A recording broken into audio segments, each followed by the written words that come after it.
Hello students, कैसे हो? I hope आप सभी बहुत अच्छे होंगे। कक्षा 10वीं एमपी बोर्ड के लिए पाठ 1 जिसका नाम है विनय के पद। इस पदों के रचयिता महाकवि तुलसीदास जी हैं। विनय के पद से पहला पद हमने पिछली वीडियो में पढ़ा तथा इसकी संदर्भ संक्षिप्त व्याख्या की थी।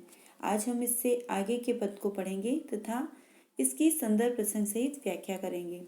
इसका दूसरा पद है अब लो नसानी अब न नसे हो, राम कृपा भव निसा सिरानी, चागे पुनि न डसे हो, पायो नाम चारु चिंतामणि, उर कर ते न खसे हो, श्याम रूपी सुचि सुरुचि, कसोटी चित्त कंचन ही कसे हो, पर बस जानी हस्यो, इन इंद्रियन निज बस है न हसे हो, मन मधुकर बन कर तुलसी रघुपति पद कमल बसे हो।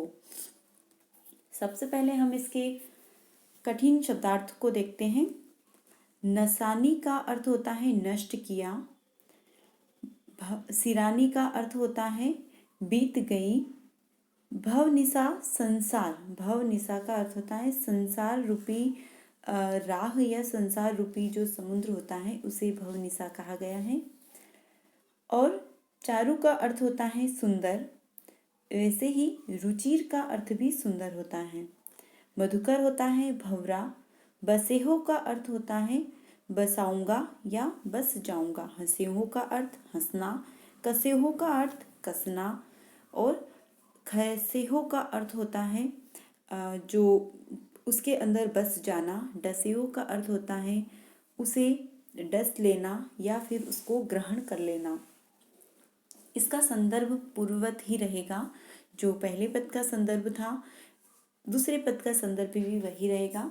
इसका प्रसंग है, प्रस्तुत पद में कवि तुलसीदास जी ने अपने इष्ट देव श्री राम की कृपा और उनके प्रति अपनी अनन्य भक्ति भावना को समर्पित किया है। इसमें दोनों पदों में थोड़ा सा सिमिलर आपको प्रसंग मिलेगा। व्याख्या है, तुलसीदास जी कहते हैं कि अब लो नसानी अब न नसे हो। तुलसीदास जी कहते हैं कि मैंने अज्ञानता के वश में आकर अज्ञानता के कारण अब तक मेरे जीवन का बहुत सारा समय व्यर्थ ही गवा दिया है, परंतु अब मैं इसे दोबारा नहीं गवाऊंगा। क्यों? क्योंकि राम कृपा भव निशा सिरानी, जागे पुनि न डसे हो। अब वापस से मुझे वह समय अज्ञानता में जो मैंने गवा दिया है वह समय वापस से मुझे नहीं डस सकता।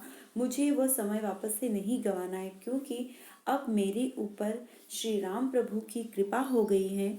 मुझे राम प्रभु की शरण मिल गई है, इसलिए मैं अपनी जिंदगी के और जो समय बचा हुआ है उसे व्यर्थ नहीं गवाऊंगा। पायु नाम चारु चिंतामणि, उर कर ते न खसे हो। अब मुझे राम नाम का जो अनमोल धन मिल गया है, राम नाम की जो अनमोल मुझे वचन मिल गए हैं, उसके कारण अब मैं इस अंधकार रूपी रात्रि से बाहर निकल जाऊंगा। जो अंधकार रूपी रात्रि, अज्ञान रूपी रात को उन्होंने काली अंधियारी रात कहा है। काली अंधियारी रात जो अज्ञान रूपी है उसमें अब मैं जाकर नहीं रहूंगा, क्योंकि मैं अब राम नाम की भक्ति से अपने मन की ज्योति को जगाऊंगा। उस अंधेरी रात में फिर से बिछौना बिछाकर फिर से बिस्तर लगाकर नहीं सोऊंगा। श्याम रूप सुचि रुचि कसोटी, चित्त कंचन ही कसे हो। आगे कवि कहते हैं कि मुझे राम नाम रूपी अनमोल धन या मणि तो मिल चुकी हैं। मुझे राम नाम रूपी जो अनमोल धन और मणि मिल गई है, परंतु अब मैं अपने हृदय की बार बार परीक्षा लेता रहूंगा। बार बार राम नाम से मेरे मन को कसता रहूंगा, क्योंकि उसकी बार बार परीक्षा लेता रहूंगा, जिससे कि मुझे ये पता चले कि राम नाम मेरे अंदर से है या बाहर निकल गए। मैं कितने अपने मन को राम की भक्ति में लगा सकता हूँ, इस चीज़ को बार बार मैं कसौटी पर लेकर कसूंगा और इसको परखूंगा। पर बस जानी हंसियो, इन इंद्रियन निज बस है न हंसे हो। मेरी जो इंद्रियां हैं, हमारी नाक कान मन, ये सारी इंद्रियां होती हैं।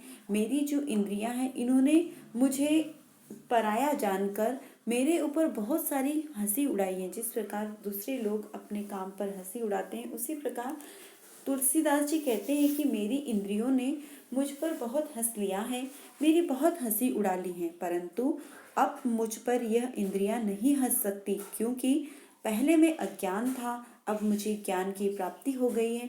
मुझे समझ में आ गया है कि यह शरीर और यह इंद्रियां नश्वर हैं, यह एक दिन खत्म हो जाएंगे, परंतु मेरी जो आत्मा है वह अजर अमर है, और उस आत्मा में सिर्फ और सिर्फ श्री राम प्रभु का ही वास है। मन मधुकर पन कर तुलसी रघुपति पद कमल बसे हो।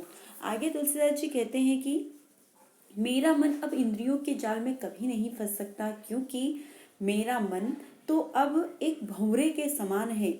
वह भंवरा जो श्री राम के पद कमल के अंदर मंडराता रहता है, उनके पदों को, चरणों को कमल के समान कहा गया है, और तुलसीदास जी ने अपने मन को भंवरा बताया है।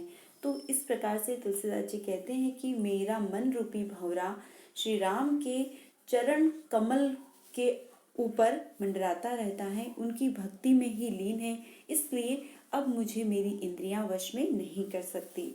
इस प्रकार से विनय के पद, जो हमारे 2 पद थे, वह पूरे होते हैं। आई होप आपको ये समझ में आया होगा। Thank you.